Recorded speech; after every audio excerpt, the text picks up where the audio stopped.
So this is my squad ninjas and reinforcement ninjas video. So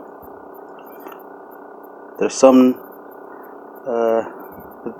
first is the differences of squad ninjas and reinforcement ninjas.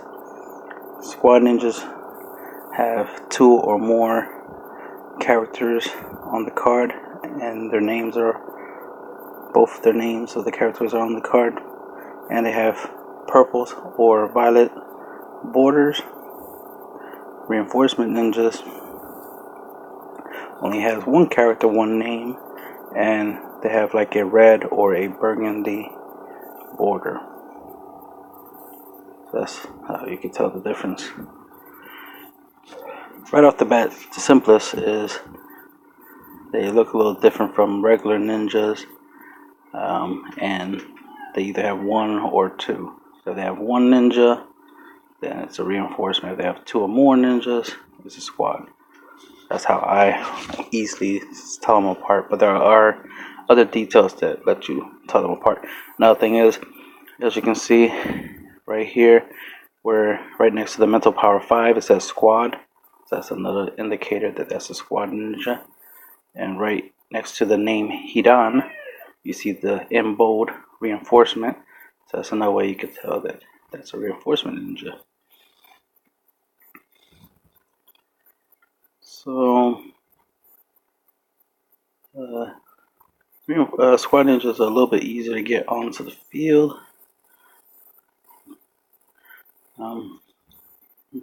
Mainly because you just gotta have both the ninjas. You need both Hinata and Sakura in your village. You banish them from play. You remove them from the game, and then you can bring out this squad ninja, which will count as both Sakura Haruno and Hinata Hyuga, which means you can't have another Sakura or another Hinata in your village in play, because this counts as both ninjas while on the field. You see, it has an entry cost of 3, 0 hand cost, so you gotta wait until turn 3 in order to deploy it. Summon it, or play it, I should say, play it. It doesn't count towards your once per turn ninja deployment because it doesn't count as a deployment. So you can play this. So you can, like, let's say you have Sakura on the field and then you just deployed Hinata, then you can go straight into squatting your Sakura and your Hinata into this Sakura Hinata squad ninja, because summoning this squad ninja isn't a deployment, it's just a put in play ability.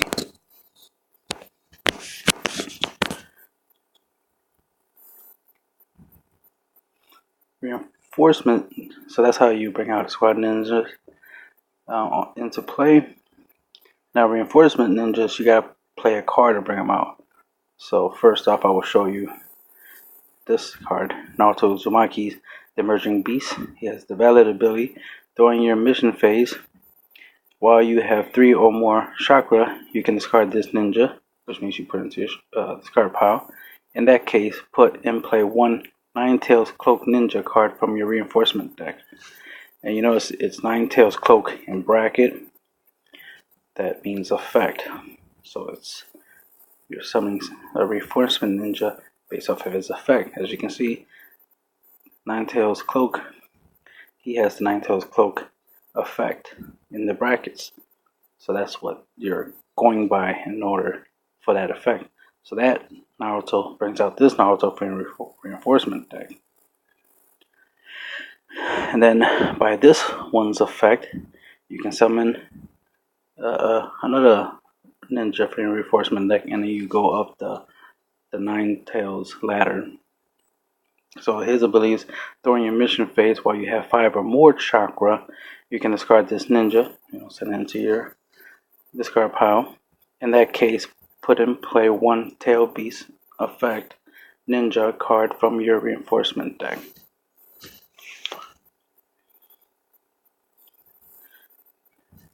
I do have it here just to show the example, so you can see this one has the tailed beast effect, and then this has the ability to bring out the four tails effect ninja card for your reinforcement deck when you have 5 or more chakra, and then you discard this ninja. So you get the idea. So you're slowly going up the ladder until you get to the 9-tailed fox spirit, which is a turn 9 ninja with 0 hand cost, and its effect, lets you win once you actually play him. So you saw through a ninja's effect, I was able to go into my reinforcement deck. Another way you can get to reinforcement deck is through a mission card. There's probably jutsus, but I didn't go through the trouble of trying to find jutsus that could summon something from the chakra area. And there are other ninjas that can summon a reinforcement ninja and whatnot, but I'll try to make this video a little simple, so I just showing more of my favorite ones, the ones that I like. So you see there's this mission card, turn 6, 0 hand cost, which is great. That means it's splashable. You can put this into any deck and turn 6, play it, and automatically can bring out Hidan with this effect. So it has a permanent effect. Well, it's a permanent mission card. It has an effect, which is when your Hidan curse mode receives any damage, you can give the same amount of damage to every other injured ninja, which is really nice. A great way to kill all your opponent's injured ninjas, because if they're already injured and you deal damage, they will all get discarded. So that's a great effect. And then second effect, you can move your Hidan to your hand. In that case, put one Hidan curse mode ninja card from your reinforcement deck in play. So you're going to need a Hidan in play in order to use this card to bounce that Hidan that's in play, move it to your hand, and then put a Hidan curse mode ninja from your reinforcement deck into play. So it's a combo.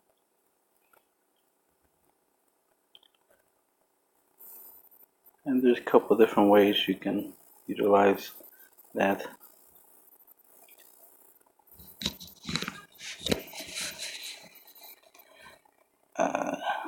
Oh yeah, so obviously a mission can help you go into, a reinforcement ninja like Hidan, for example. But then we have some reinforcement ninjas that can summon themselves, because they have their own effect to allow you to summon them. This one has the Ascended ability, sacrifice a Naruto Uzumaki with an interest cost of 3 or more. So that way, on turn 7, 1 hand cost, so you guys still meet the requirements. Turn 7, 1 hand cost, so either wind or lightning. So this could be splashing either deck that has a Naruto, and you use either one of those elements. And then you can, sacrificing is to remove from play, so you remove from play the ninja, the Naruto ninja that's 3 or more cost, the interest cost 3 or more, and you can summon Naruto Sage Mode. And then he has a really awesome ability where every card in your discard pile is considered to be in chakra area, so you essentially have infinite chakra if you use those cards in your discard pile for anything else except jutsus. Because if you use it for jutsus, you put those cards to the bottom of your deck every time you use cards from your discard pile as chakra for your jutsus.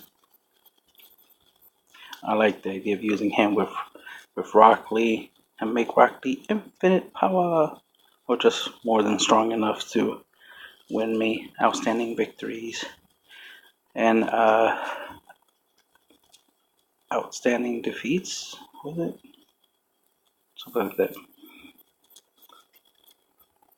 complete the feat, right? Complete the feat. And of course, it can be used for other infinite combos. What other details is important? They say you have to pay the hand cost when you're playing the ninjas.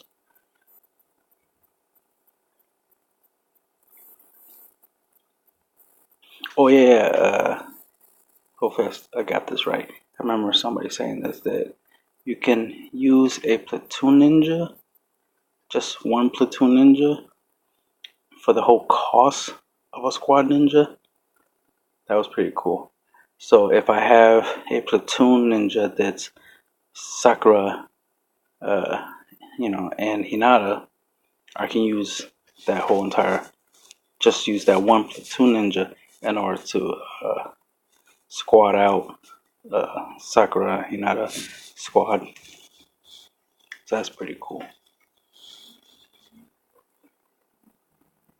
And you should know that with a platoon ninja, you only need one of the two ninjas is on the artwork in order to summon that platoon ninja, and then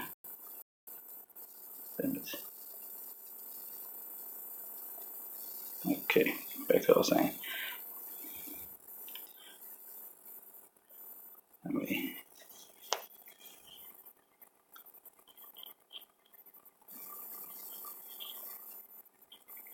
show you an example.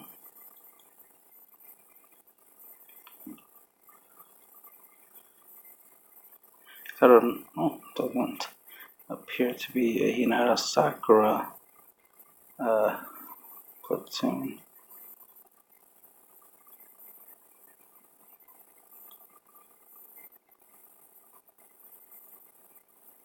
Looks like a little odd.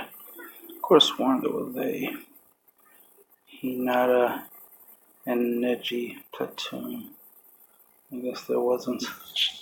I guess I was just focusing on the squad ninjas and thought they might have platoon. But you get the idea. That if there was a Hinata Sakura platoon, you can use them as the full cost of squatting. That's all I want to point out.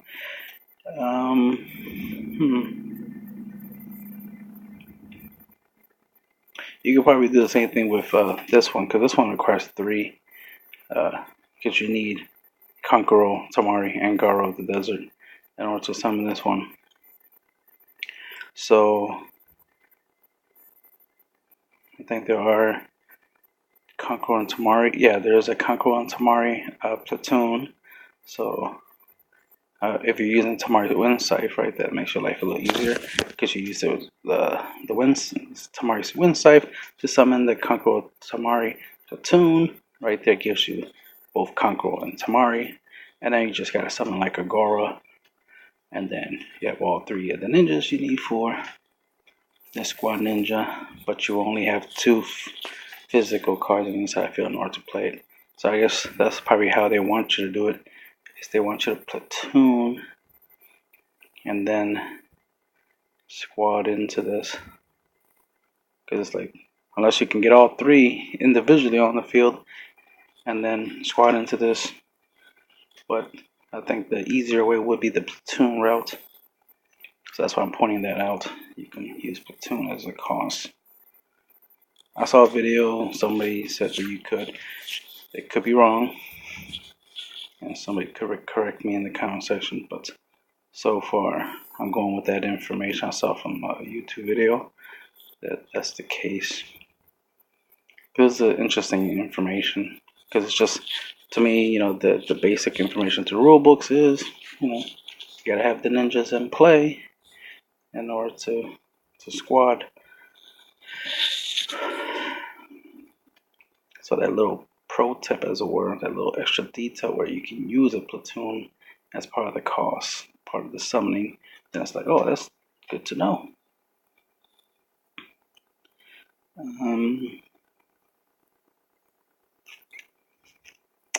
Just because I want to point this out, little slick detail.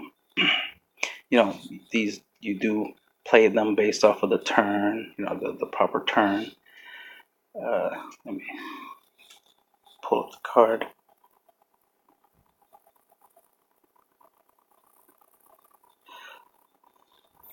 Something to consider if you're using a lightning style deck or a deck that can splash in, you know, lightning cards in order to pay for the hand cost of this card. 8 inner gates.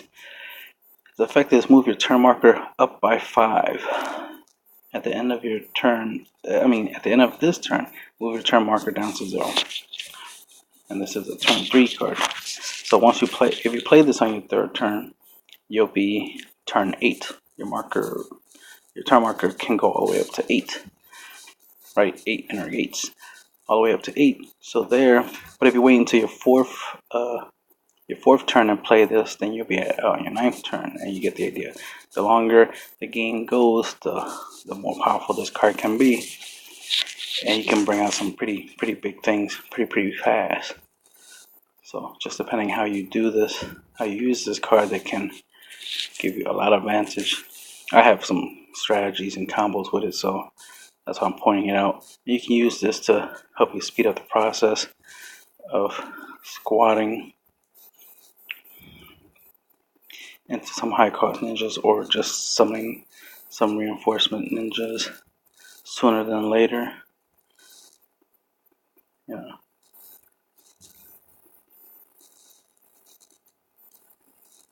Like, I have a combo, hopefully it should work, where I have a Naruto that has the ability to search out the 8 inner gates.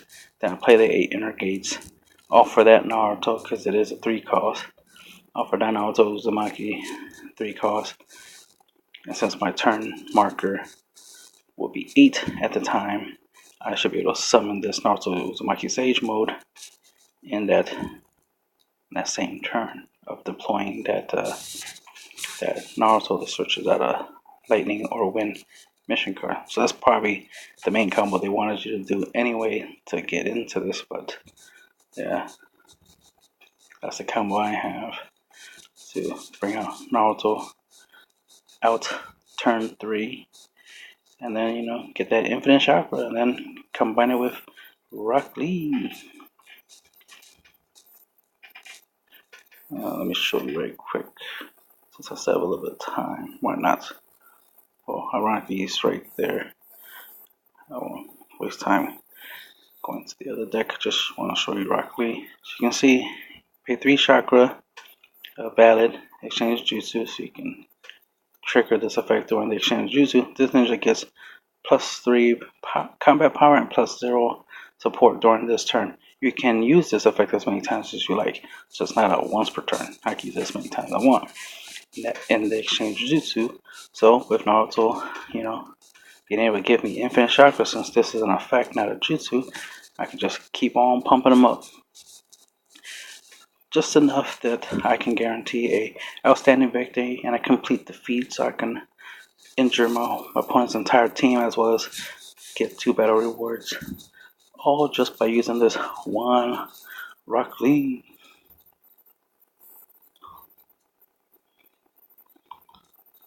And that's the end of the video.